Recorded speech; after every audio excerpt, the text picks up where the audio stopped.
If you want to share a Zapier link and more specifically create and share a Zap template link, you're in the right place. In this video, I'm going to walk you through the full process step by step so you can turn one of your Zaps into a shareable template and send it to anyone who needs it.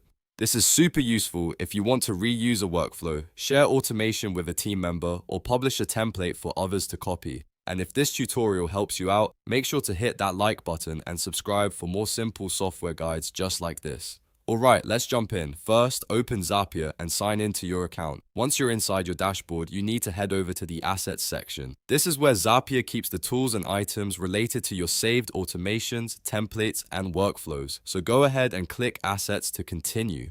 Next, click on Zap Workflows. This will show you the Zaps connected to your account. From here, find the Zap that you want to share. It could be an automation you built yourself, or one you want to turn into a reusable template for others. Open that Zap so you can access its options. Now look for the More drop-down menu. This is usually where Zapier keeps additional actions and settings for the Zap. Click More, then choose Create Template. This is the key step that converts your Zap into a shareable template format. Once you click Create Template, Zapier will ask you to add some information about the template. Start by entering a clear title. Make it short, descriptive, and easy to understand so people know exactly what the template does. Then add a description. This should explain the purpose of the Zap and what problem it solves. After that, fill in the Overview section. The overview gives a bit more detail and helps users understand how the template works before they copy it. When all of that is filled out, click Next. Zapier may take you through a few more setup screens, so continue clicking Next as you move through the remaining steps. Make sure you review each screen carefully so your template is set up the way you want before publishing.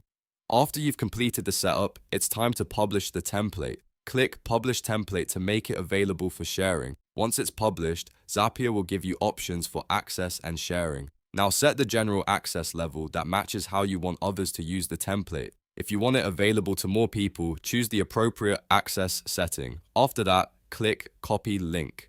This generates the shareable Zapier template link that you can send by email, paste into a message, or add to your website or documentation. And that's it. You now know how to share a Zapier link by turning your Zap into a template, publishing it, and copying the shareable link. It's a quick process once you know where everything is, and it can save a lot of time when you want to reuse automations or share them with others. If this video helped, please give it a like, and don't forget to subscribe for more Zapier tutorials, automation tips, and step-by-step software walkthroughs. Thanks for watching, and I'll see you in the next one.